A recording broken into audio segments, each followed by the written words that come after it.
So the first thing we want to do is we want to make the Brodetto, so we're going to actually turn the fire on here. Okay. And can you describe what that is? Brodetto is, it's actually like a fish soup. Okay. But what we're going to do is we're actually going to turn the soup, because I don't really want to serve a soup to highlight the bass. We're going to kind of turn it into almost like a sauce a little bit. We're going to buzz it up, and all the ingredients are going to thicken the sauce up with tomato, and it's going to actually have a body to it. So we just put a small amount of the sauce on the bottom, and then you eat it with that. Delicious. Yeah. So we're going to grab some. I got some good olive oil here. We'll use nothing but the best for the show. Perfect. What you want to do is just coat the bottom a little bit. What we're going to do here is be building some layers. Layers of flavor. Layers of flavor. That's what we're doing. This is real classical style cooking. So we'll be in those first couple of layers. Yes. The first, we're going to get the oil hot. We don't want it to smoke point. We just want it hot enough that we're going to start cooking our shallots, and then we're going to follow with the garlic. Great. All right. So what we need to do is once this gets up to temp, we're going to add our shallots in. So as the shallots are starting to sweat, we're just going to stir it up a little bit. Okay. And you can see the shallots actually absorbed a little bit of the oil. Yeah, and they're starting to get that translucent color. Yeah, so I'm just going to add a little more oil. Okay, so now we're going to add the garlic.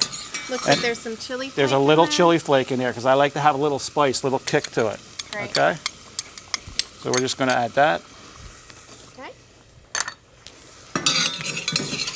And you can see if it gets a little too hot, you can always pull it off.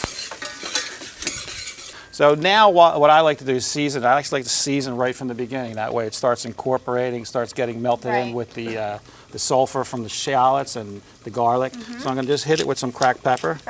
And I use white pepper for this. You can use black if you really like. You need the salt?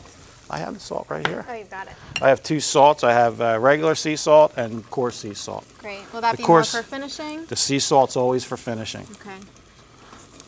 Okay, so as the temperature's going up, I'm going to pull it off. I'm going to actually add some basil to it. Nice. All right.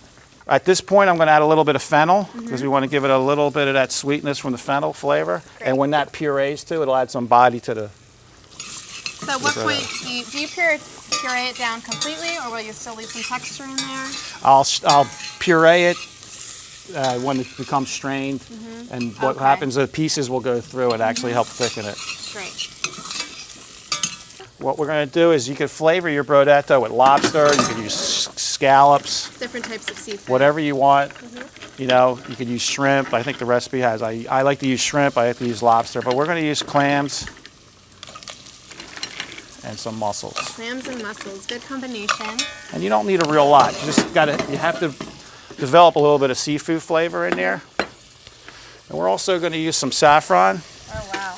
Saffron comes from the crocus flower. Yes, that's right. Yep. It's not so easy to get to. Smell it? Wow. Yep. That'll definitely highlight the dish nicely. Actually, fennel... give a nice color to it also. It does. It'll help color it a little bit, but fennel is actually medicinal. It used to be used for people who had bad stomachs. It actually... I didn't know that. Yeah. Smells so good already. At this point, we're going to add just a little bit of tomato paste. This is double concentrate. Okay.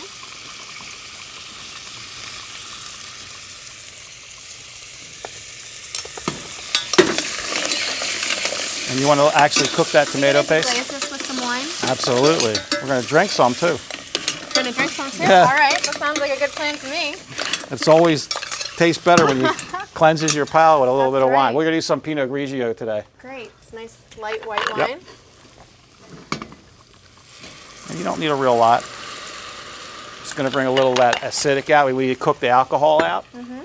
You'll smell it when you can't really smell that alcohol. That'll be cooked out. Okay, that's a good tip. Yep. Never thought of it that way. Yep. Cook the alcohol out. Leaves the flavor. All right, we're just going to add some crushed tomatoes. These are actually San Marzano from the can. Yes, they look good. For a sauce. They're DOP from Italy, so. And we're going to add some of that juice too. So now the tomatoes added. It's important that we cook the tomato down a little bit. Let it break down a little further. It has to break down, and then what we're going to do is add, we have a little bit of fish stock. I have some fish stock here. Great. And then we're just going to add a little fish stock to it to get a brothy balance to it. You want to, sometimes the recipe, it depends on what you want, heavier or lighter. You would add a little bit less or a little bit more if you like a little lighter. It's whatever feels right. So we're going to add that right now. All right, so now we have our stock.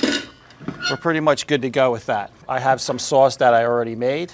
Great. Is here. I'm just going to turn that on. So that sauce is what we prepped over here, and then you strained that and blended it down a bit? Yes, what I do is I take a strainer like this that's not too fine, not a chinois, Right. something a little bit coarser, and then just push that through.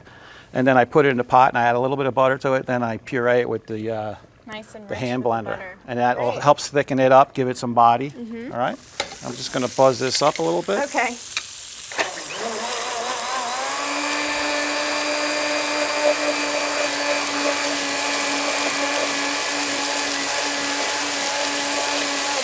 You want to taste this one for salt and pepper? Yeah, I'd absolutely love to taste it. And make sure my sous chef approves. All right.